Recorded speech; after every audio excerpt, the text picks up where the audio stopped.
Our next speaker is Megan Lauber. She's a Ph.D. candidate in the Department of Animal and Dairy Sciences at UW-Madison, where her research focuses on dairy cattle reproductive efficiency, fertility using sex semen, and the economics of reproductive management. She holds a BS and MS degrees in dairy science, also from UW-Madison, and brings strong industry experience from her family's dairy farm and internships. Please welcome Megan.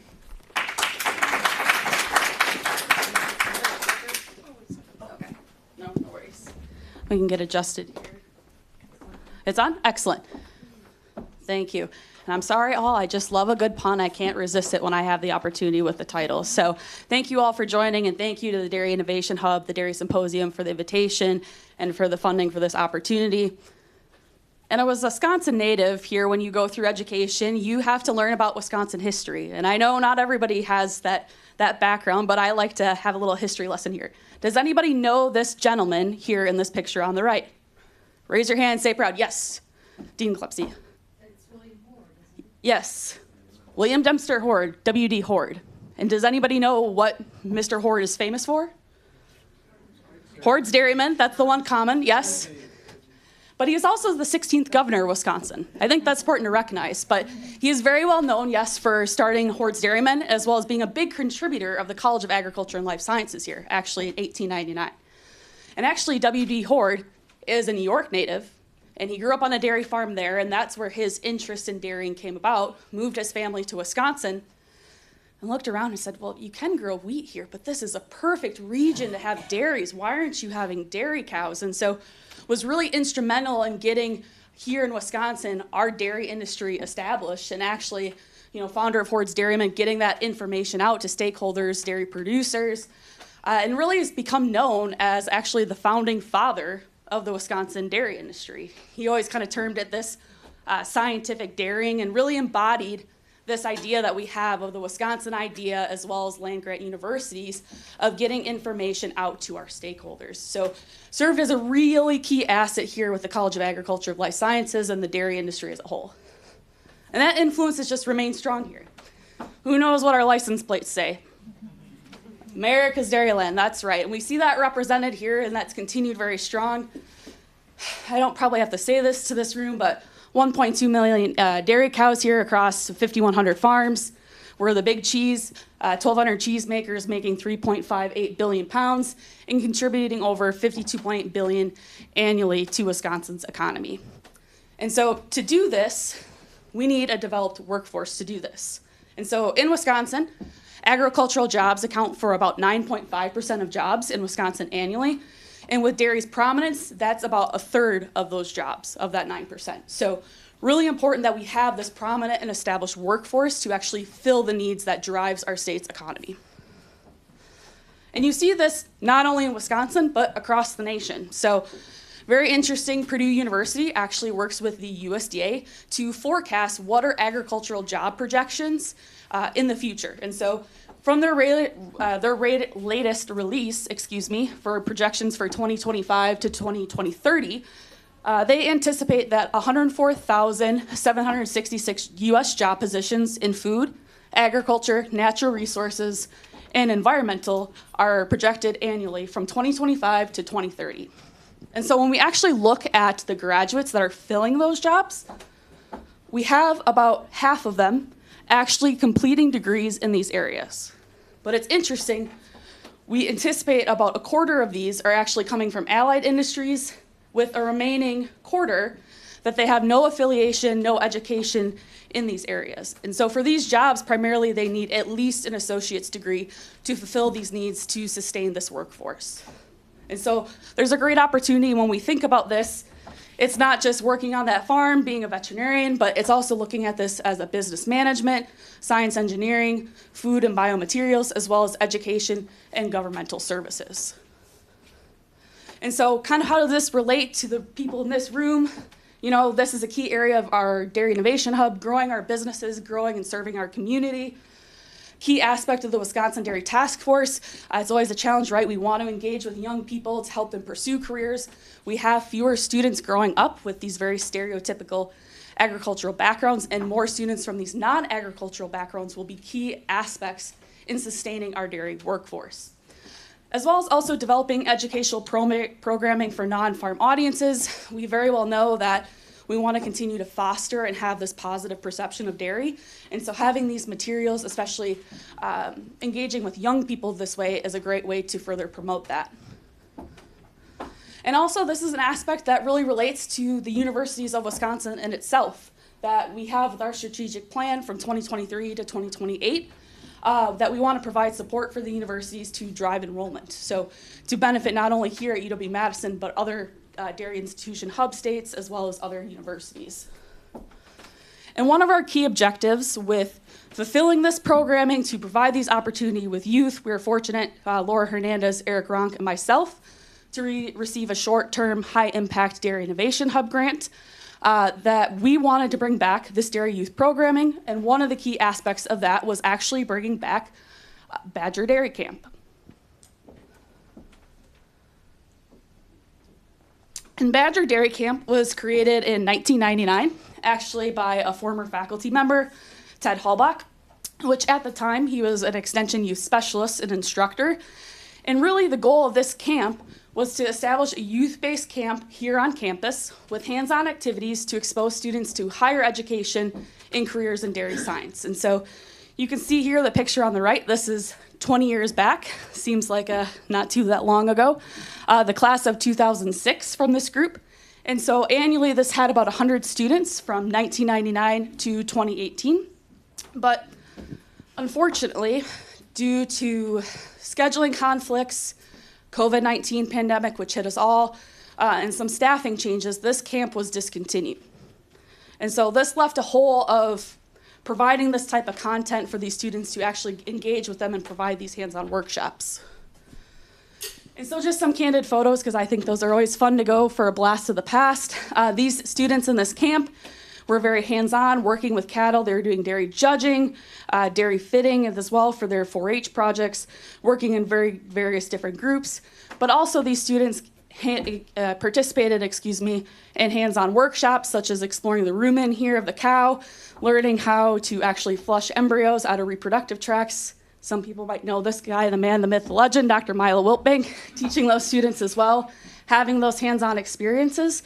And so a lot of students, when they talk about this program, we just had our last group actually graduate with some students in our department, that this was a very instrumental program for their youth and their time in the summers as a kid. And so we want to embody this when we're thinking about this program, but we also know that it goes beyond these type of programs with fitting and judging. We know that 4-H and FFA provide a lot of those opportunities, and we want to support those. But we really want to expand upon how can we make this programming representative of what our current dairy industry is.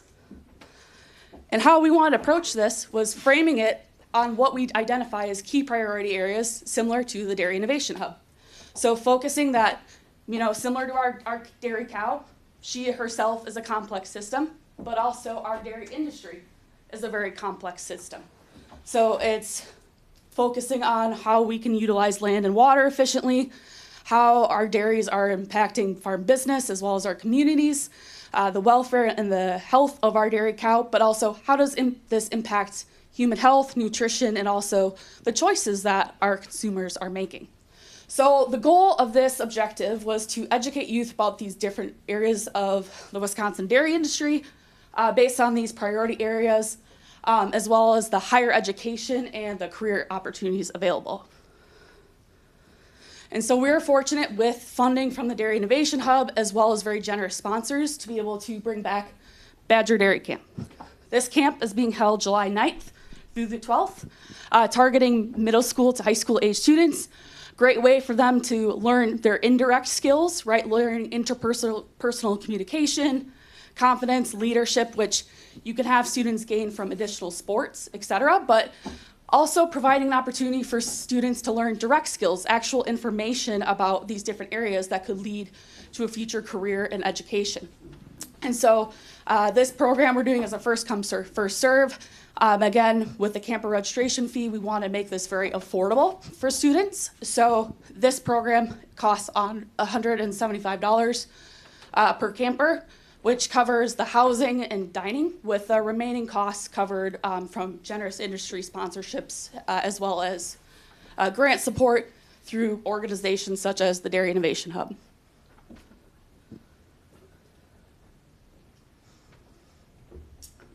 And so you may be asking, what are we going to actually have these students do when they come here and stay on campus? And so we're very fortunate in this opportunity to work with great Dairy Innovation Hub affiliate faculty as well as others to have these hands-on workshops, as well as get students affiliated with the campus, doing a scavenger hunt, pizza party, some of those type of things. Try to also include those fun recreational activities that a lot of students like to participate as kids, but also be able to survey these students, understand what they knew before, as well as after, and have these students demonstrate their knowledge through a skill-a-thon or a contest that we'll work with our faculty members who are helping with this to judge their knowledge. And with this, we wanted, we wanted our current undergraduate students also to help their serving as camp counselors to really show them, what their future could look like as a young person in this industry. And so with this, we've been very fortunate to have a lot of excitement, a lot of a public engagement, having a lot of posts on this camp about social media, doing lay press articles for organizations and ads such as Horde's Dairyman, Dairy Star, as well as doing outreach events through different organizations such as this, as well as working with Badger Pre-College to also help get to those students who might not come through those traditional agricultural backgrounds. And so the big question is, who's actually attending? How many campers do you actually have? So we're fortunate that we have the ability to host 100 campers. Thus far, this data, I apologize, it's a little inaccurate because Maria just needed my slides so early. But we actually have 67 campers registered thus far. Registration closes June 1st. 70%, or about 3/4 of them, come from the state of Wisconsin. You can see here, but really demonstrating our need here that we're catering to students, having some from Michigan, Illinois, Minnesota, Colorado, as well as our newest addition is New York City. So really representing and showing that Wisconsin is this dairy leader, and that when they want this information and want to learn about dairy in the hands-on, they come to Wisconsin. And just a little bit brief about our students, what are these campers, what's the demographics of these campers? So looking at the gender, kind of similar to what we're seeing for enrollment in this type of area for the program, a lot of female students. Interesting with this camp, we're really hitting in that 13, 14 to 15 age demographic, which especially for recruitment of students is really key that they can see these opportunities and are thinking of those next steps, which again matches very similar to the grade levels of that 8th, 10th, and let's see here, 8th, 9th, and 10th, grade level, so having that there. And so in the future, where do we want to see this program? We hope this continue to be offered every summer, that these students can engage. And how I think we have this structured is that these workshops and having it framed off of these priority areas, it allows flexibility that, for instance, on the animal health and welfare, this year we're going to be focusing on reproductive management and the biology of the dairy cow. But the next year we can talk about, our great talk this morning about data and dairy and all these different aspects, or nutrition, various ideas that these can be expanded upon. So we can have kids continue to gain that education. In addition, we'd also like to do regional outreach events. Hopefully this fall we can start that with other Dairy Innovation Hub institutions, River Falls and Platteville, as well as work with other industry collaborators such as Horde's Dairyman, World Dairy Expo, who've expressed interest because they work with so many youth and they see the need for this programming. And so with that, I just want to acknowledge my mentors, Laura Hernandez, Eric Ronk, as well as the generous sponsorship from the Department of Animal Dairy Sciences, the Dairy Innovation Hub, as well as other company sponsors. And I want to apologize if there's a sponsor I missed. Again, Maria just wanted my slides. She just kept taking them. That we have other industry sponsors on here as well that I don't have listed because my slides were requested. So, and with that, I look forward to discussion and any questions.